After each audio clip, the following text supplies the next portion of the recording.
Hello friends, இன்றைக்கி நம்ம வீட்டில் பச்சை பயிர் போட்டு நான் குழம்பு தான் செய்ய போகிறேன். வாங்க பார்க்கலாம். அதுக்கு நான் பச்சை பயிர் நான் நைட்டு செய்ய போகிறேன். அதனால் நான் காலையில் ஊற வச்சுருந்தேன்.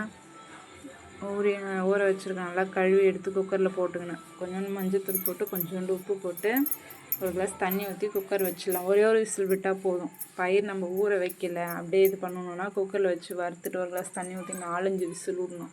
இப்போ ஒரே ஒரு விசில் விட்டால் போதும், வெந்துடும் அது நல்லா. இந்த கல் தான் எடுத்து வச்சுருக்கேன். கடாய் வச்சுக்கலாம். கடாய் வச்சு எண்ணெய் ஊற்றிட்டு சோம்பு, பட்டை, லவங்கம் இதெல்லாம் போட்டுக்கலாம். வெங்காயமும் அரிஞ்சு வச்சுருக்கேன், அதையும் போட்டு நல்லா வதக்கலாம். வெங்காயம், கருவேப்பிலை போட்டு 4 பச்சை மிளகாய் கீறி வச்சுருக்கேன், அதையும் போட்டுக்கலாம். போட்டு நல்லா வதக்கலாம். நான் இன்றைக்கி இது சப்பாத்தி தான் செய்கிறேன். இட்லி, தோசை, இட்லியோட தோசைக்கு தான் நல்லாயிருக்கும். சாப்பாட்டு கூட நல்லாயிருக்கு. நான் சாப்பிட்டு பார்த்தேன், அதனால தான்.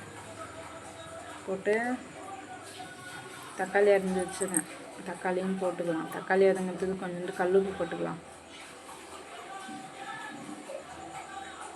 கொஞ்சோண்டு மஞ்சள்தூளும் கொஞ்சோண்டு போட்டுக்கிட்டேன் நல்லா வதக்கிட்டு மஞ்சள்தூள்லாம் போட்டுட்டு அதுக்கப்புறம் கொஞ்சோண்டு மஞ்சள்தூள் போட்டு வதக்கிட்டு கொஞ்சோண்டு இஞ்சி பூண்டு பேஸ்ட்டு ஒரு ஸ்பூன் போட்டுக்கலாம்.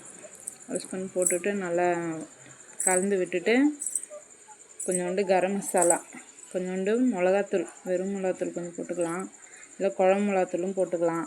நான் குழம்பு மிளகாத்தூள் கொஞ்சோண்டு போட்டிருக்கேன். அப்புறம் அந்த காஷ்மீர் மிளகாத்தூள் சொல்லுவாங்க, அது காரம் இருக்காது, கலருக்கு மட்டும் தான். அதனால் அது கலராக இருக்கிறதுக்கோசம் கொஞ்சோண்டு போட்டிருக்கேன். போட்டு ஒரு 2 வாட்டி நல்லா வதக்கிட்டு அப்படியே ஒரு அரை கிளாஸ் தண்ணி ஊற்றி கொஞ்சம் நேரம் கொதிக்க விடலாம். தண்ணி ஊற்றி அது ரெண்டு கொதி வந்ததுமே மிளகாத்தூள் வாசனைலாம் கொஞ்சம் போயிடும். அப்போது நம்ம பச்சை பயிரும் வெந்துட்டுருக்கும்.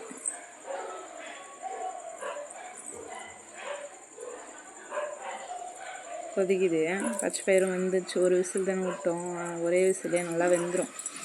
அதையும் எடுத்து நம்ம கொட்டிக்கலாம். கொட்டிட்டு நல்லா கலந்து விடலாம்.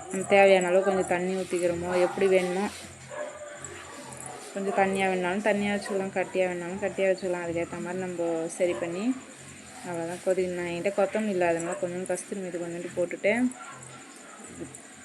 அவ்வளோதான். நல்லா திக்காயிடுச்சு. நான் சப்பாத்தி தான் செஞ்சேன் இன்றைக்கி. இந்த வீடியோ பிடிச்சிருந்தால் லைக் போடுங்க. மறக்காமல் நம்ம சேனலை சப்ஸ்கிரைப் பண்ணுங்கள். அடுத்த வீடியோவில் பார்க்கலாம்.